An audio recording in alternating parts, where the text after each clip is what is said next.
2400 mile দূরে। যে মোহতারাম আবারও আসবো আপনার কাছে ইনশাআল্লাহ। অত্যন্ত চমৎকার করে আপনি বলছিলেন। আমি আবারও হাফেজ মাওলানা মিরাজুল ইসলাম কমারি আপনার কাছে আসবো, যে আপনি অত্যন্ত সুন্দর প্রাঞ্জল ভাষায় আপনি বলছিলেন যে সায়েন্টিফিক কিছু ব্যাখ্যা আপনি দিয়েছেন। এ বিষয়টি আমরা আরও বিস্তারিত শুনবো আপনার কাছ থেকে। আমি আবারও শুকরিয়া আদায় করছি এই জন্য যে লাখো কোটি তার চেয়ে অনেক অনেক অনেক বেশি দরুদ ও সালাম আল্লাহর সৃষ্টির প্রধান আকর্ষণ, বিশ্বসভার সভাপতি, সমস্ত নবী রাসূলগণের মাথার মুকুট, শামসুল হিদায়াত, বদরুদ্দুজা, সৈয়দুস সাকালাইন, ইমামুল মুরসালিন, খাতামুন নবিয়্যিন ওয়াল মুরসালিন, আফতাব নবুওয়াত, শাহানশাহে রিসালাত, আল্লাহু আকবার, সরকারে দো জাহা, সুলতানুল মদিনা, হুজুরে আকরাম, নূরে মুজাসসাম, হায়াতুন নবী, নূরুন আলা নূর, সাইয়্যিদিনা হাবিবিনা শফিঈনা মাওলানা মুহাম্মদ সাল্লাল্লাহু আলাইহি ওয়াসাল্লাম। আল্লাহ পাক যাকে আজ থেকে ১৫০০ বছর আগে সর্বশ্রেষ্ঠ এবং সর্বশেষ নবী এবং রাসূল হিসেবে প্রেরণ করেছেন, যার পরে আজ পর্যন্ত পৃথিবীতে অবশ্যই কোনো প্রকার এই নবী কিংবা রাসূল আসে নাই, অবশ্যই এখনো নাই, অবশ্যই কিয়ামত পর্যন্ত আসবে না।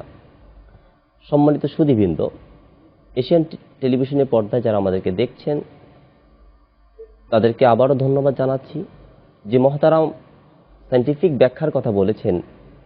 আসলে একটি কথা বলতেই হয় যে যারা পররাষ্ট্রনীতি সম্পর্কে সামান্য প্রজ্ঞা যাদের আছে, যারা পররাষ্ট্রনীতি সম্পর্কে ধারণা রাখেন, তারা দেখবেন যে এই যে দেশটা ভাগ হয়েছে, বিভক্ত হয়েছে কিসের ভিত্তিতে? টু নেশন থিওরি, দ্বিজাতি তত্ত্বের ভিত্তিতে। আপনারা জানেন যখন ব্রিটিশ খেদাও আন্দোলন তুঙ্গে, টস করে ইংরেজরা দেশ ছেড়ে ভাগবে, তখন তারা পরামর্শ বসলো, কংগ্রেস, মুসলিম লীগ আর ইংরেজ, তারা পরামর্শ করলো যে দেশে মুসলমানের সংখ্যা বেশি সেটা হবে পাকিস্তান, যে অংশে হিন্দু বেশি সেটা হবে হিন্দুস্তান। দেখা গেল বাংলাদেশে মুসলমানের সংখ্যা বেশি, সেটা হয়ে গেল পাকিস্তানের অংশে, আর যে অংশে হিন্দু বেশি সেটা হয়ে গেল হিন্দুস্তান। এখন প্রশ্ন হচ্ছে বাংলাদেশে মুসলমানের সংখ্যা বাড়ল কেন? আমাদের আলোচনা শুরুতেই বলতেছি সফলতা। আমরা যে সফল, আমরা যুদ্ধ করেছি দীর্ঘ 9 মাস, যুদ্ধ করে রক্ত দিয়ে মা বোনের সম্মানের বিনিময়ে আজকে আমরা এই এত সুন্দর আলোচনা করতেছি। এটা আদৌ সম্ভব হতো না যদি আজকে এটা মুসলিম রাষ্ট্র না হতো। এখন প্রশ্ন হচ্ছে বাংলাদেশে মুসলমানের সংখ্যা বাড়ল কেন?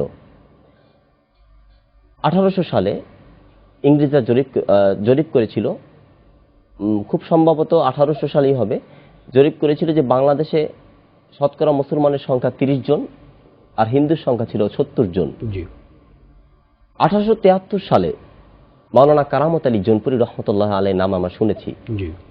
তার একটি কথা না বললেই নয়, উপমহাদেশের শ্রেষ্ঠ ঐতিহাসিক ও দার্শনিক আল্লামা আবুল হাসান নদভী তালিকায় দেয়ামত আজিমত কিতাবের লেখকের মতে মাওলানা শাহ কেরামত আলী জৌনপুরী রহমতুল্লাহর হাতে 2,10,00,000 মানুষ মুসলমান হয়েছেন। তার বাড়ি ছিল জৌনপুর, কবরটা রংপুর, ইন্ডিয়াতে, কবরটা হচ্ছে বাংলাদেশ রংপুরে। জি, তিনি তার কিতাবে লিখেছেন যে মাওলানা কেরামত আলী জৌনপুরী রহমতুল্লাহর হাতে 2,10,00,000 মানুষ মুসলমান হয়েছে সরাসরি, আর 1 কোটি মানুষ সরাসরি মুসলমান হয়েছে, আর 2 কোটি মানুষ তার কাছে মুসলমান হয়েছে। এদেশে মানুষের নামের আগে ছিল শ্রী, মানুষ পড়ত ধুতি। এটার প্রমাণ আমরা এখনো পাই অতীতের পাকিস্তান আমলের যত দলিলে, পর্সা বা এগুলোতে দেখা যায় নামের আগে হিন্দু কালচার বা হিন্দু সংস্কৃতি শব্দটা, মুসলমানের নামের আগে শ্রী আব্দুর রহমান, নাউজুবিল্লাহ, শ্রী গণেশ ঠাকুর ঠিক ছিল, শ্রী আব্দুর রহমান এটাও ছিল। আমি অনেক দলিলে বিগত সালের যে দলিলগুলো ছিল পুরানো প্রাক্তন আমি দেখেছি, তো ওখানে এই মাওলানা কেরামত আলী জৌনপুরী রহমতুল্লাহ আলাইহি সুদীর্ঘ 50টি বছর এদেশের খালে বিলে নদীর বাঁকে বাঁকে জৌনপুর থেকে এই আমাদের উত্তর বাংলাদেশে প্রবেশ করে, এই উপমহাদেশে প্রবেশ করে এদেশের খালে বিলে নদীর বাঁকে বাঁকে গ্রামে গঞ্জে এবং শহরে শহরে সুদীর্ঘ 50টি বছর ইসলামের দাওয়াত দিয়েছেন। ধুতি খুলে লুঙ্গি পরিয়েছেন, টিকলি মুছে টুপি লাগিয়ে কালেমা শাহাদাতের শিক্ষা দিয়ে 2,10,00,000 মানুষকে মুসলমান করেছেন। এখন জরিপ করেছিল ইংরেজরা যে 1800 সালে শতকরা মুসলমান ছিল 30 জন, আর মাওলানা কেরামত আলী জৌনপুরী রহমতুল্লাহ আলাইহির ইন্তেকালের পর 1873 সালে তারা দ্বিতীয়বার জরিপ করলো যে বাংলাদেশের শতকরা মুসলমানের সংখ্যা 70 জন আর হিন্দুর সংখ্যা 30 জন, মানে জনসংখ্যার সংখ্যাটাই বদলে গেল। এখন ব্রিটেন থেকে রানী ফোর্ট উইলিয়াম কলকাতা লর্ডকে শোকজ করেছে, তুমি জবাব দাও যে এত খ্রিস্টান মিশনারি, হিন্দু মিশনারি, ইহুদি মিশনারি বাংলাদেশে কাজ করছে, কেউ হিন্দু হলো না, বরং সনাতন ধর্মের লক্ষ লক্ষ হিন্দু মুসলমান হয়ে গেল, তার কারণ কি? 1 মাস পর তিনি জবাব দিয়েছে যে একজন ব্যক্তি একটি প্রতিষ্ঠান, একজন ব্যক্তি একটি ইনস্টিটিউট, একজন ব্যক্তি একটি আন্দোলন, তিনি আর কেউ নন, শাহ কেরামত আলী জনপীর রহমতুল্লাহি আলাই। তার নাম ছিল মোহাম্মদ আলী। এত বড় ওলি ছিলেন আল্লাহর, এত কেরামত ধরছে, নাম হয়ে গেছে কারামত আলী। কেরামত আলী। একদিন তিনি কলকাতায় আসলেন, লোকজন দৌড়ে গেল, হুজুর গঙ্গার পারে এক হিন্দু ঠাকুর বসেছে ঝুগি, ঝুগির কাছে যেই যায় সেই হিন্দু হয়ে যায়। তিনি বলেন ব্যাপার কি? বলে হুজুর ঝুঁকি এই বিশাল গঙ্গা নদীতে পায়ে হেঁটে পাড়ি দেয়, এটা যেই দেখে সেই হিন্দু হয়ে যায়। তিনি বলেন ঠিক আছে বলে দাও, আগামীকাল শুক্রবার সকাল 10টা আমি কেরামত আলী আসতেছি। একথা যখন বলল, কিছু আলেম যে দৌড়ায় গেল, হুজুর আমাদের অনুরোধ আপনি যাবেন না। তিনি বলেন কেন?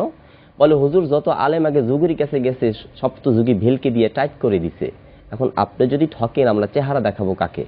আপনারা দেখবেন যে জাদু যারা দেখায়, জাদু আর কেরামতের মধ্যে, জাদু যেটা কুফর আর কেরামত হচ্ছে অনেক পার্থক্য। কেরামত হচ্ছে আল্লাহ প্রদত্ত, যেটা হিপ্নোটিজম, আউলিয়ায়ে কেরামরা যেটা করে আর কি। যারা জাদু করে হিপ্নোটিজম, তার মানুষকে হিপ্নোটাইজ করে দেয়। যেমন কেউ যদি আকাশেও উড়ে, নদীতেও হাঁটে, আগুনেও দৌড়ায়, এটা কেরামত নয়, এটা ভেলকি।